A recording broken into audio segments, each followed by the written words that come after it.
He's at 348. 348. Ooh. We're at like 727, I think. Yeah, I know. Let's go back to 348 then. Okay.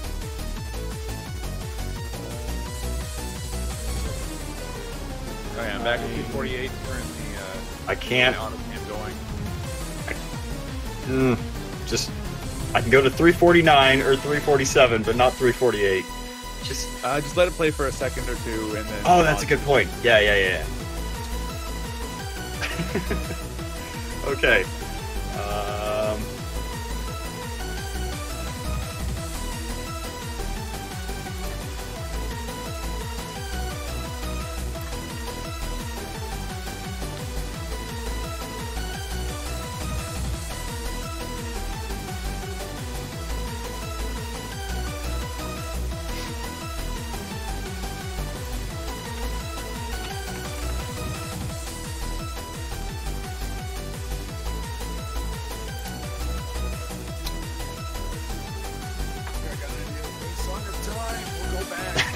Hey.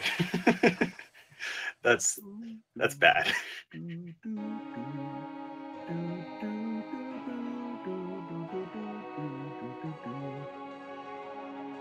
got the finger. We're good. But I'm not going to go ahead and subject anyone else to a terrible tone. All right, 348. We're ready to go. Walker, just let us know when we're live again.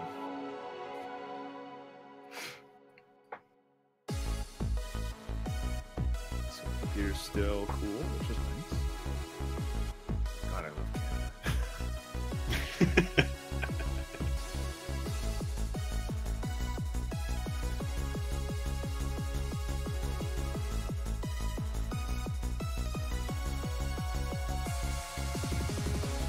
Oh, hi, everybody. Oh, we're live. Oh. Don't talk about humidity and moistness. Because honestly, that's weird. Hi, welcome back. Sorry about the technical difficulties. We are good to go. And we're kind of back at 348. So if we end up going a little bit earlier than what you would expect, and we're treading some ground, sorry. Bear with us. I promise we'll be just as entertaining a second time. Are you ready, Dusty? I am ready. All right. On my mark, then. 3, 2, 1, mark. And we're good to go. As things continue onwards, we got to swap onto Jorv. Jorv, very low, is going to just barely escape, it seems, until the perfect knife from Nikki. Picking up that kill one more time. So that's going to be a 1-for-1. And by 1-for-1, I mean that's 1-1 on Dizzy right now. Jorv trying to be like the resident Dizzy player here. Can't quite 9 volts. Stay alive. Good kill into 9 volt from Alexius. Yeah, absolutely. That was a well-placed bomb. And honestly, could turn into a kill onto the Ix. But the Ix survives, and Nikki picks up a kill onto a very overeager Nibs who is stuck in fire breath mode for too long. Very punishable if Nibs doesn't ensure that she's safe enough. And yeah, Nikki definitely being able to punish that. It's one of those things where I feel like the Ksenia play here is working out nicely. Already has damage, has slow on the knives. I was worried that there would be too much stuff going on the screen for Ksenia to reasonably survive the situations that she was putting herself in to do damage, but not the case. Seems like if you've got somebody who's piloting well behind the scenes, Ksenia does not end up having a difficult time surviving thanks to all the mobility she has. Who knew? Yeah, and with Nikki behind the wheel, Ksenia is definitely scary in this game.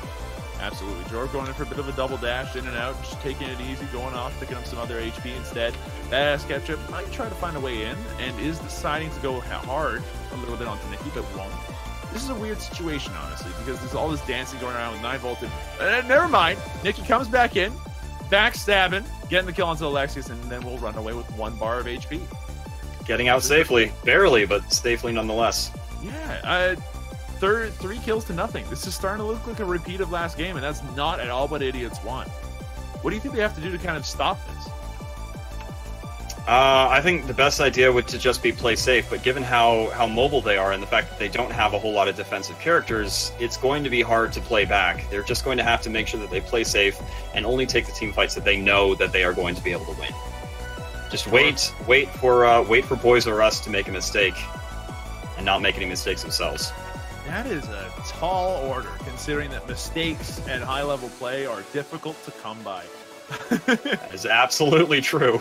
Especially when you got a team like what's happening here on Boys R Us. I mean, you got Edster and Nikki and 9volt. They are all very good players, so don't expect to see a lot of mistakes, honestly. Maybe some over-aggression on occasion, but that seems to be more of the calling card of Team Idiots over here. They are very aggressive. Jorv taking a ton of damage from this Ksenia on the flip side. We got Edster coming in from the side, trying to get some poke out. Jorv will survive, but is very low. Needs to be careful about going back into these fights, especially with the Ksenia on the loose. 2 bars of HP is sneeze distance as far as she's concerned. Absolutely.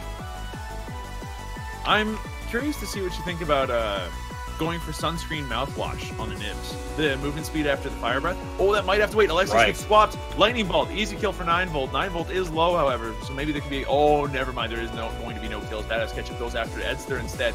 Doesn't get a kill. Gets himself killed instead, and that's 2 for nothing right now for Boys R Us. Again, proving that they're not going out of business anytime soon. Mm-hmm.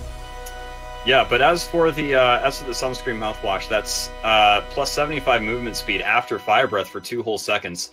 It's very powerful, and it really allows nibs to chase or get away. There's a lot of utility there, depending on the situation, how they use it. Edster taking a lot of damage, but Badass Ketchup not being able to get there in time. Fire breath not able to quite catch him. Nikki very low as well, but looks like Nikki will be able to get out safe. A lot of aggression, but unfortunately just not able to convert on any kills.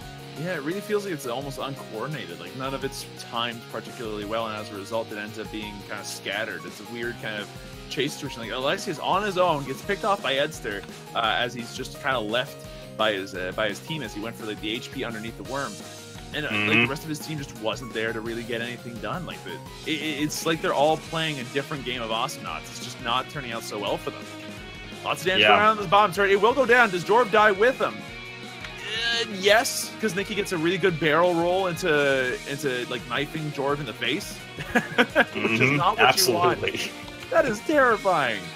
I've never thought to use barrel roll as an initiation tool, but here we are. Nikki will go ahead and use the invisibility to get out of to get back into a weird situation. Will help get a kill, but Edster picks up a return kill on Badass Ketchup, and now Alexi's in a bad spot against Edster, who is perfectly made for brawling at this point with all the regen he's got from Crystal Crunch and Medican. Honestly, this is already terrifying. It's a 2-to-1 kill ratio for Boys R Us over Idiots. I don't think the Idiots comes out of this one unless if they are very, very lucky with the next couple of fights. Absolutely. Yeah, Nikki going down in that fight, but 2 kills off of that, really opening up some space and allowing Boys R Us to really get some good push in.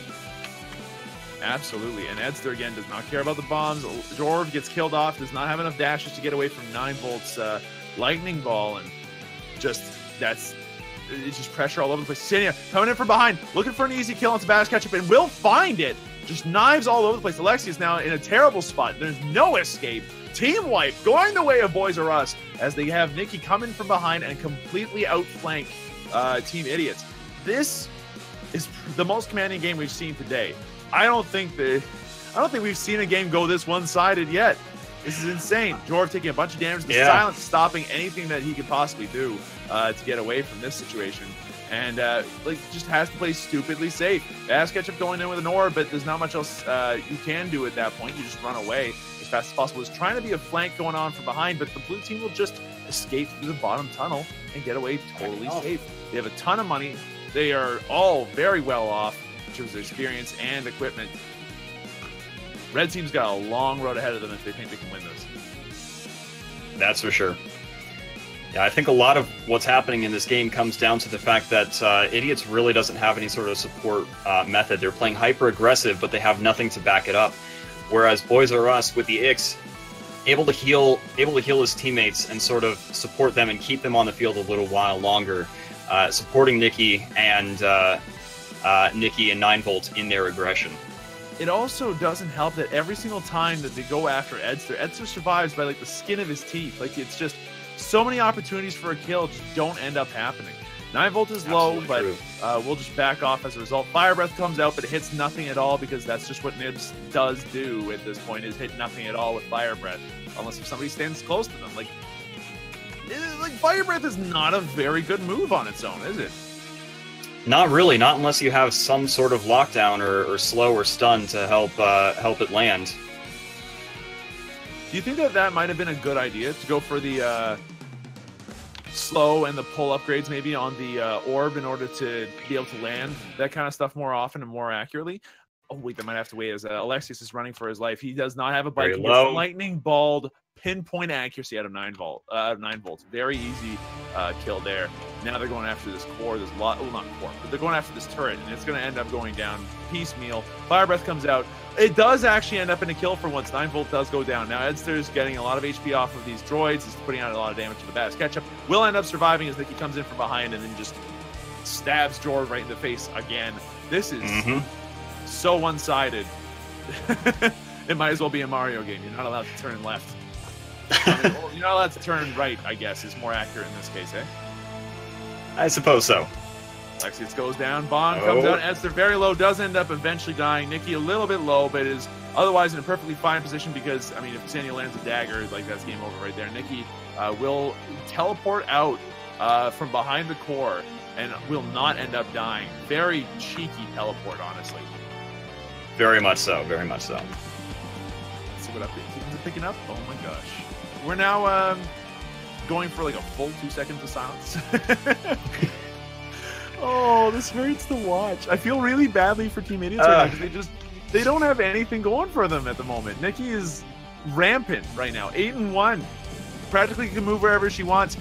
Jorv goes down. Crazy. Really Jorv good swap down. out of Edster is going to guarantee that kill. And with that 2v1 right now, Alexius in a bad situation-ish. We'll be able to get out, but it is going to be walking right into another terrible situation in just a second. Nikki coming from behind on this core, doing as much damage as he can, but now he's kind of cornered. We'll just dodge roll out, no problem. And we'll start hitting this core for as much as possible. And it's a lot of damage, honestly. Ksenia does a decent amount of push with that dagger of hers. Orb going to actually dodge as well as do damage, and then will allow Badass Ketchup to try to flank from behind. Is trying to find an opportunity to kill somebody or do some damage somewhere. Jorv is now back, so it's 3v3 again. Fire Breath comes out. Orb will cancel it early, so that way they can go ahead and dodge a lightning ball. Bomb comes out, 9 volt. Will probably survive the bomb, though just barely. Badass Ketchup trying to come in from behind and try to find something, but won't. As the rest of the blue team comes into support, and honestly, Nibs kind of spent most of her fire already anyway. It was a good engagement for Idiots, but even so, they weren't able to actually convert on any kills. They were able to force them back, but not able to do anything with it. Jorv, very low, but able to get out of there. Oh, not this time, though. Jorv gets completely picked off. The slow dagger's too much. Badass Ketchup will pick up the return kill. 9 volt does go down to the bomb, although it takes a second or two, and now there's just this Ix. Edster pushing as hard as possible. Doesn't even matter. Kill. On the core on the flip side. Yeah, that was a really good distraction, honestly. Absolutely. Oh no, I feel bad. That was harsh. I feel really, really badly for Team Idiots on this one. They had a neat idea for a team. They went as hard as possible for this really aggressive, off-kilter team with the Nibs. And the Nibs pickup just didn't do anything this time. Unfortunately not, no. I think you were saying earlier, would it be a better idea if the Nibs went for slow on Orb? And honestly, I don't think so. It might have helped a little bit, but considering how low Idiots were on Solar the entire time, if Nibs started building into slow, there wouldn't have been enough damage to convert on a kill anyway. It might have helped the team a little bit, but in the grand scheme of things, I don't know how much it would have helped. Controversial opinion. Chucho might have done worse. Okay, how so? Okay, well, they both had the same kill-death ratio, 2 to 4 and 4 to 8, but, like, Chucho did do less damage overall than Nibs did. Not by much, only 3,000 damage, but, like, the two of them were kind of on par here. That is true. If you had to pick one of those to replace in this situation, which one do you think would do better? Like, would you rather swap out for a different character here? That's a hard one, but I think I would still switch out the Nibs. I think the Chucho has more ability to disrupt with his bomb, and with his bike, there's a whole lot of split pushing potential. I still would keep the Chucho on the team and possibly replace it with someone else, unless you were running a composition tailored to Nibs. With a hyper-aggressive Nibs like this, you really need someone to help out there. Absolutely. And it's a shame that there wasn't that kind of aid for the poor little dragon. But that's it, honestly. A really commanding triple game win for Team Boys R Us. Idiot's going to have to go back to the drawing board on this one. Dizzy did do some work, but I think they need to work on their drafting or think about different ways to deal with some of these more meta characters that they ran up against here. Like Ix in particular did a lot more work than I think anybody had any right to, and maybe oddly a Leon pick with silence or anybody with a ranged silence would have been very helpful here. But such as it is, Boys R Us going to be your winners here for this best of 5. Idiot's going to have to take the L on this one. With that said, though, these were still fun matches to watch, and I think the aggression out of Boys R Us makes them really the team to beat if that kind of performance is what they're going to do on a regular basis. Do you have anything that you thought about this matchup in general, or in terms of these two teams? Both of them very hyper aggressive, I think, and very much very fun to watch. But yeah, as you were saying, Boys R Us definitely able to take these matches, very aggressive, fantastic team fights, and a lot of fun to watch. So I look forward to seeing more of them going forward and seeing what else they can do. Absolutely, but we're not going to be ending up seeing them next week. Next weekend, we have two different teams. We have Please Love versus Full Monty. Again, two teams that we've seen before, heard of before, with players that have done tournaments before. It's going to be an exceptionally interesting matchup next weekend. But for now, we're done here. Thank you very much for watching. Dusty, thank you very much for co-casting with me. Where can people find you? People can find me on twitch.tv/Dusty_90, as well as Twitter @AG_Dusty, which I don't use much, but if you want to follow it, there is a single picture of a cute otter. So that's good. Cute otters are important. I'm sure the Team Idiots could use one right now. Who couldn't use a cute otter? They could use a cute otter. I think everybody could use a cute otter. You guys can find me. You guys, might know me, but twitch.tv/SlowWolf. There's also Twitter @SlowWolf works as well, and I've got my own YouTube channel, which if you're part of this community at all, I'm sure you bumped into at some point. But there's also everybody that we need to thank here for today's match. I'd like to thank Waka for helping organize this and everything, and for Pillow for inviting me to come and cast, and for allowing Dusty to come and cast with me today. And you can go ahead and find Awesomenauts Rumble on Twitter. I believe it's @Awesomenauts Rumble. I believe all that stuff will be linked below the stream, and I'm sure will be plugged in chat several times. Don't forget to check in with giveaways over the course of all this, and make sure that you get what you won over the course of all these matches. You can also go ahead and sign up for the Humble Bundle down below using the little icon below the stream, and that will help support these tournaments and keep this particular tournament, the Awesomenauts Rumble Championship, going. But for now, thanks for watching. We hope that you guys enjoyed yourselves. If you did, be sure to let us know. Go ahead and follow us for some more content in the near future, and we'll see you guys next weekend.